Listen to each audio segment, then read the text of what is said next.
राम अपने आदर्श, अपने विचार, अपनी मर्यादा के लिए जाने जाते हैं। राम वो थे जिन्होंने इस देश के अंदर महिला के सम्मान के लिए लंका तक की यात्रा तय करी। राम वो थे जिन्होंने अपनी सौतेली मां के कहने पर 14 वर्ष का वनवास स्वीकार किया। और आज ये लोग राम के नाम पर देश में जो नफरत फैला रहे हैं ना, मैं आपसे कहता हूं कि धर्म को इतना प्रभावशाली बनाइए कि लोग आपके धर्म की तारीफ करें। आज सिख कहीं भी अपने धर्म का प्रचार नहीं करते, लेकिन हर एक व्यक्ति सिखों की तारीफ करता है। जानते हैं क्यों? क्योंकि सिख भूखे का पेट भरने का काम करते हैं। अभी सर्दी आ गई, आप देख लीजिए गुरुद्वारे के बाहर लोगों को कंबल बांटने का काम करेंगे। वहां आपकी जाति, धर्म और मजहब और आपकी आइडेंटिटी नहीं पूछी जाती। आपसे यह नहीं कहा जाता कि आप सर पर तिलक लगा के नहीं आ सकते या सर पर टोपी पहनकर नहीं आ सकते। तो आप धर्म का प्रभाव बढ़ाइए, धर्म की अच्छाइयां लोगों तक पहुंचाइए, लोग खुद आके आपके धर्म के साथ जुड़ेंगे। लेकिन आप लोगों से जबरदस्ती जय श्री राम बुलवाएंगे या धर्म के नाम पर नफरत का जहर घोलेंगे, तो ये याद रखिएगा, राम तो दूर की बात, आपको रावण की शरण में भी जगह नहीं मिलेगी। यार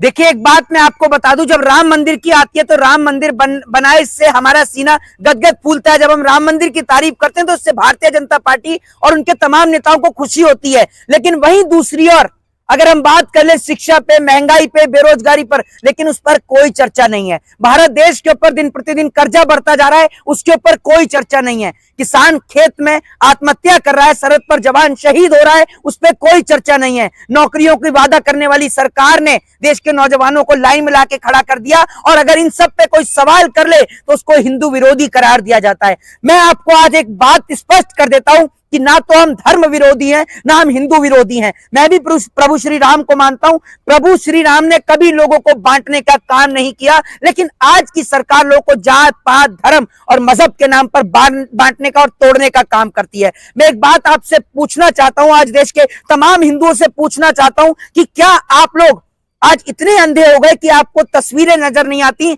जिस तस्वीर के अंदर प्रभु श्री राम को छोटा दिखाया जाता है और नरेंद्र मोदी को बड़ा दिखाया जाता है? क्या आज आप लोग शास्त्र पढ़ना भूल गए या शास्त्रों का ज्ञान आपके पास से समाप्त हो गया? मैं उन तमाम मंदिर के महंतों से, पुजारियों से, पंडितों से पूछना चाहता हूं कि क्या जब तक मंदिर का पूरा काम नहीं हो जाता, क्या उससे पहले प्राण प्रतिष्ठा का कार्य हो सकता है?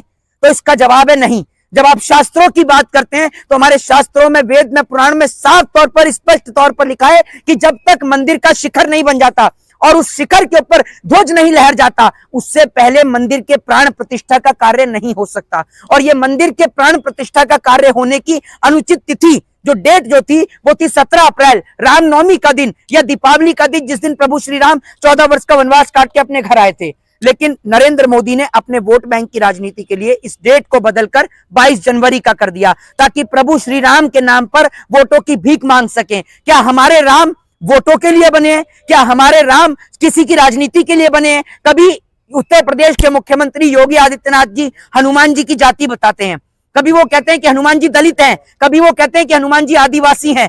जिस प्रकार से जाति, धर्म, मजहब के इन्होंने छोड़ा नहीं, इन्होंने धर्म को नहीं छोड़ा। आज धर्म को ताक पर रखकर इन्होंने सारे शास्त्रों को परे कर दिया है। आज आप सोच कर देखिए, तो हमारे जो चारों पीठ के जो शंकराचार्य हैं उनको बुलाया गया, लेकिन आप देखिए कि वो लोग आए नहीं। वो इसलिए नहीं आए मंदिर के प्राण प्रतिष्ठा के कार्य में, क्योंकि उनको एक बात समझ में आई कि मंदिर का जिस तरीके से प्राण प्रतिष्ठा का जो कार्य हो रहा है वो गलत तरीके से हो रहा है। क्योंकि आप ये सोचिए, 22 जनवरी को 6 सेकंड का मुहूर्त है, और 6 सेकंड के मुहूर्त में ना तो यज्ञ हो सकता है और ना ही मंदिर की प्राण प्रतिष्ठा का कार्य संपूर्ण हो सकता है। लेकिन उसके बावजूद भी नरेंद्र मोदी ने अपने वोट बैंक की राजनीति के लिए एक बार फिर प्रभु श्री राम को अपनी ढाल बनाया, और उस ढाल का इस्तेमाल करते हुए ये साल 2024 का चुनाव लड़ेगा। आज इस देश के अंदर लोगों के पास खाने को रोटी नहीं है, लेकिन शौचालय बनवाए जा रहे हैं। इस देश की जनता की जेब में पैसा नहीं है, लेकिन बैंक में खाते खुलवाए जा रहे हैं। लेकिन अगर इन सब चीजों के ऊपर अगर इस देश में कोई भी चर्चा कर ले तो जनाब उसको इस देश के अंदर हिंदू विरोधी करार दिया जाता है।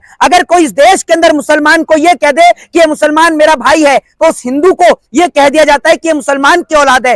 यानी देश के अंदर बीजेपी ये चाहती है कि एक हिंदू मुसलमान से नफरत करे और एक मुसलमान हिंदू से नफरत करे, और जिस नफरत के चलते आज ये देश गर्त में जाता जा रहा है। आज इस देश की आप इकोनॉमी को देख लो, भारत देश के ऊपर बढ़ते कर्जे को देख लो, और एक बात आपकी समझ में नहीं आती कि इस देश की जनता को महज 5 किलो राशन में खरीदा जा रहा है। आज जनता इतनी बेरोजगार हो गई कि मोदी के 5 किलो राशन पर निर्भर है। सरकार ने लोगों को जो है वो आप ये समझिए कि एक असंवैधानिक तौर पर सरकार ने लोगों को गुलाम बनाने का काम किया है। आज इस देश के अंदर बोलने वालों का मुंह बंद कर दिया जाता है। आए दिन किसी भी न्यूज चैनल पर, यूट्यूब के चैनल को सरकार उठाकर बंद कर देती है। जो सरकार की खिलाफत करता है या सरकार के विरोध में दिखाता है, जो सरकार के खिलाफ बोले, सरकार उसे उठाकर जेल में डाल देती है। मैं आपसे यह कहता हूं कि राम मंदिर से पहले भी राम इस देश में थे और राम की जन्मभूमि है अयोध्या। मैं आपको एक बात बताता हूं, राम मंदिर बने या ना बने, हमें इस देश में राम राज्य चाहिए। और राम राज्य का अर्थ है जहां बेटियां सुरक्षित हों,